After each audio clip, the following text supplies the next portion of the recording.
말씀은 요한계시록 8장 1절부터 13절입니다. 요한계시록 8장 1절부터 13절입니다.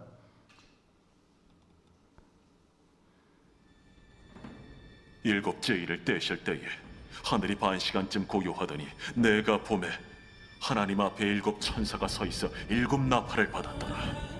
또 다른 천사가 와서 제단 곁에 서서 금 향로를 가지고 많은 향을 받았으니 이는 모든 성도의 기도와 합하여 보좌 앞 금 제단에 드리고자 함이라.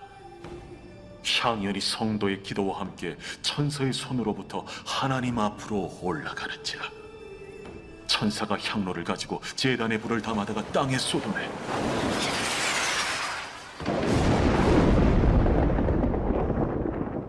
우레와 음성과 번개와 지진이 나더라. 일곱 나팔을 가진 일곱 천사가 나팔 불기를 준비하더라.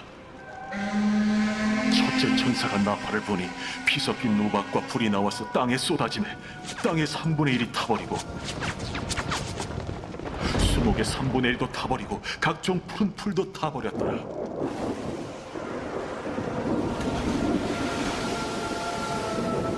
둘째 천사가 나팔을 보니 불붙는 큰 산과 같은 것이 바다에 던져지매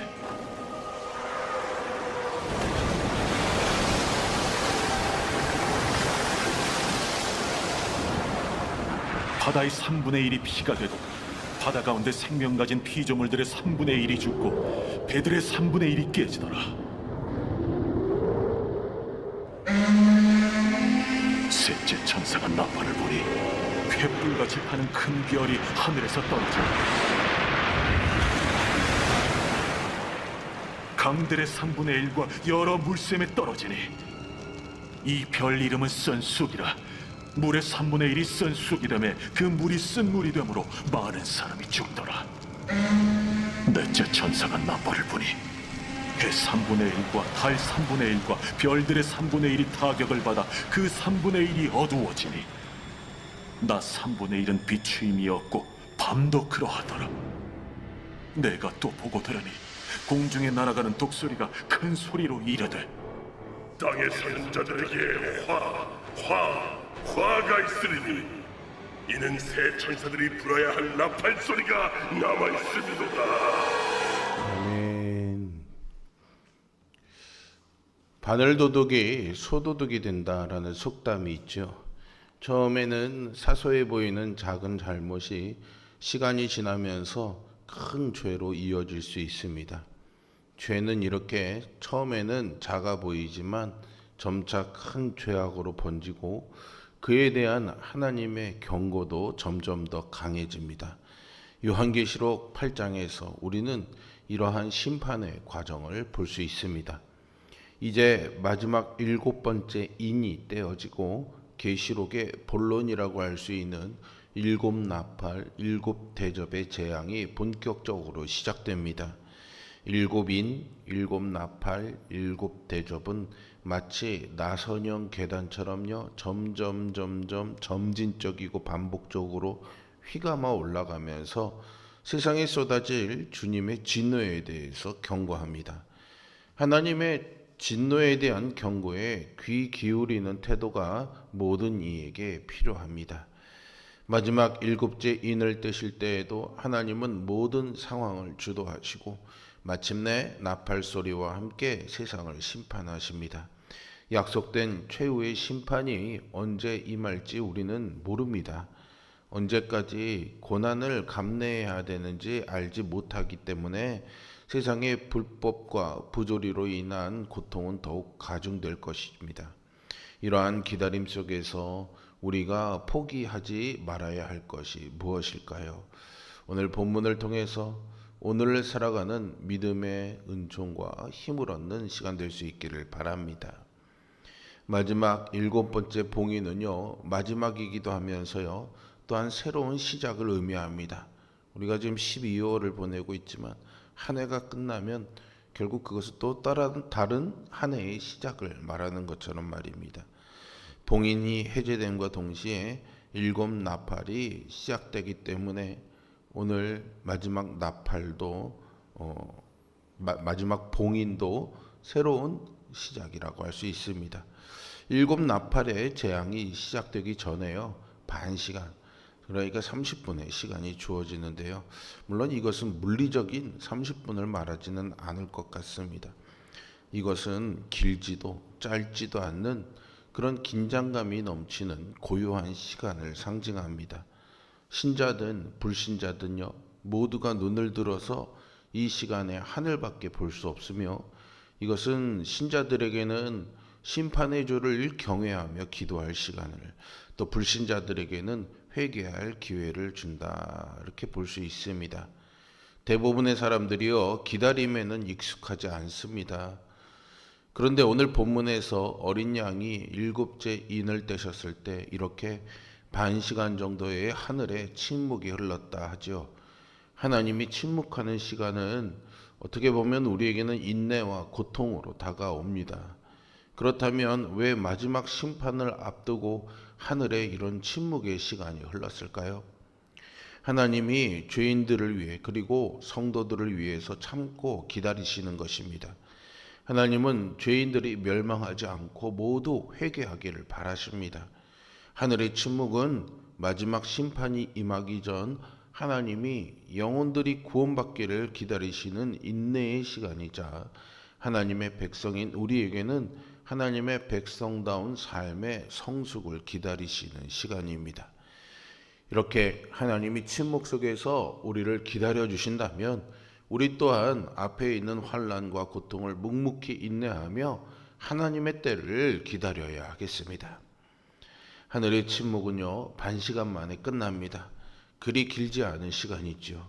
그러나 고통의 시기가 빨리 끝나기를 바라는 사람에게는 이 반 시간이 참 영원의 시간처럼 길게 느껴질 수도 있습니다. 심판이 임하기 전에 환난 가운데 인내해야 되는 고난의 시간은 우리에게는 길고도 고통스럽게 느껴질 수 있습니다. 하지만 반드시 심판이 임할 것입니다. 그 시간은 절대로 길지 않을 것입니다. 하나님이 허락하신 이 기다림의 시간에 우리는 그리스도를 닮아가는 영적 성숙을 이루고 죄인들이 주님께로 돌아올 수 있도록 복음 전도의 헌신함으로 이 기간을 채워야 하겠습니다. 하나님은 모든 사람이 구원을 받으며 진리를 아는 데 이르기를 원하십니다. 하지만 회개의 기회는 무한정 주어지지 않습니다. 제한되어 있죠. 확정된 주님의 재림이 그것을 잘 보여줍니다. 이제 7 천사는 7 나팔을 받고 성도의 기도는요, 금 향로에 담겨서 제단에 드려집니다.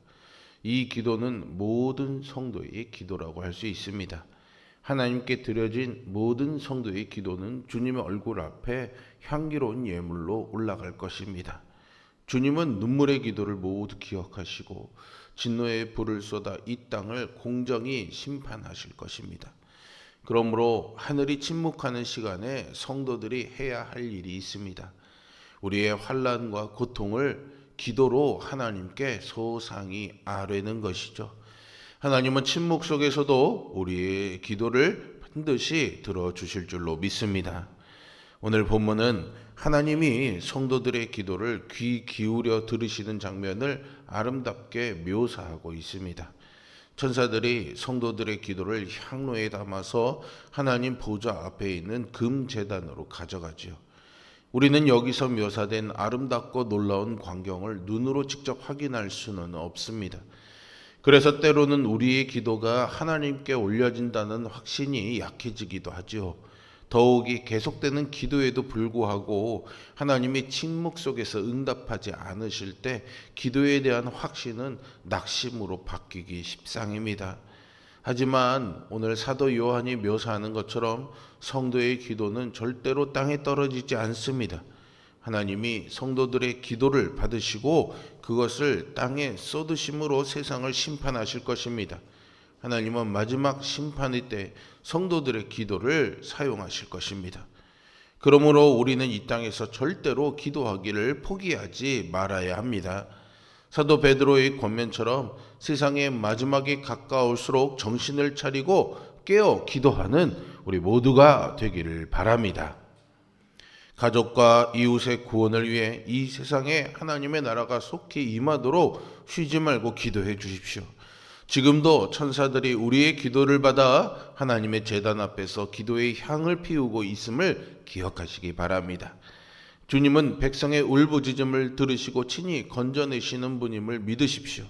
이 땅에서 겪는 성도들의 고통과 연단은 하나도 사라지지 않고 모두 기억되며 끝까지 포악하던 죄를 짓던 죄인들의 행악은 재앙으로 되갚아질 것입니다.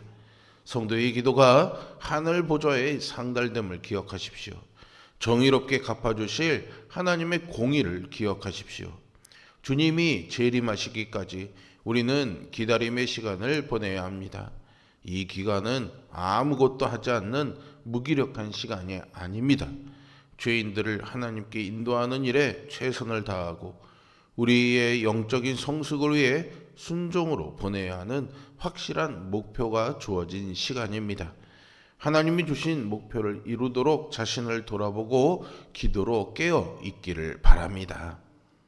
7 봉인이 모두 떼어지고 이제 7 나팔의 재앙이 본격적으로 시작됩니다. 첫째 나팔이 울리자 땅에, 둘째 나팔이 불리자 바다에, 셋째 나팔이 불리자 강물과 샘에, 그리고 넷째 나팔이 불리자 우주 전체에 재앙이 쏟아지죠. 이 네 재앙은 모두 자연 만물에 임하는 것으로 오직 창조주 하나님만이 내릴 수 있는 징계입니다. 이처럼 인간의 죄로 인한 악한 결과는 자연에까지 미칩니다. 그런데 네 가지 재앙 모두 3분의 1 정도에만 내려집니다. 이것은 전면적인 재앙이 아닌 부분적인 재앙을 통해 마지막 회개할 기회를 주시는 하나님의 은혜와 긍휼을 보여주십니다. 이들 재앙은 출애굽할 때 애굽에 내려졌던 10 재앙을 떠올리게 합니다. 하나님은 애굽 전역에 재앙을 내리실 때 히브리 백성만은 보호하셨습니다. 그래서 참된 신은 여호와 하나님밖에 없다는 사실을 나타내셨던 것처럼 7 나팔의 재앙 또한 같은 역할을 할 것입니다. 이에 우리는 성도의 기도를 들으시고 진노 중에라도 긍휼을 잊지 않으시는 하나님을 기대하게 됩니다. 자연 만물에 내려지는 네 재앙은 전 지구적 범위에 미치는 매우 파괴적인 결과로 드러납니다. 그럼에도 많은 부분을 보존해 주시는 주님의 긍휼을 우리는 바라볼 수밖에 없습니다. 본문의 마지막은 뒤이을 나머지 세 재앙에 대한 경고로 마무리되는데요. 땅에 사는 자들, 즉 하나님을 끝까지 거절한 세상을 향해 남은 것은 오직 화일 뿐입니다. 교향곡에서 서곡은요, 곡 전체의 분위기를 암시하는 오프닝격의 성격을 갖고 있습니다. 침묵으로 시작해서 전 지구적 재앙으로 발전하는 7 나팔의 재앙의 서곡은 두려움과 경외심을 불러일으킵니다. 성도는 기도를 들으시는 하나님을 기억하며 고난을 감내할 수 있습니다. 그리고 끝까지 회개하지 않는 자들을 심판하실 하나님을 의지하며 그 공의와 은혜의 손을 붙잡아야 하겠습니다. 하나님은 성도들의 기도를 들으시고 악한 세상을 반드시 심판하실 것입니다. 제 아무리 거대한 악도 하나님의 심판 앞에서는 지푸라기처럼 타버리고 맙니다.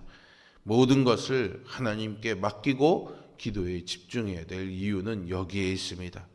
하나님은 기도를 하나도 빠짐없이 들으시고 하나님의 선한 뜻에 합당하게 역사하시는 분이심을 기억하며 오늘도 기도하며 그 날을 기다리는 소망으로 하나님 앞에 믿음을 가지고 승리하는 삶 사는 우리 모두가 될 수 있기를 주님의 이름으로 축복합니다.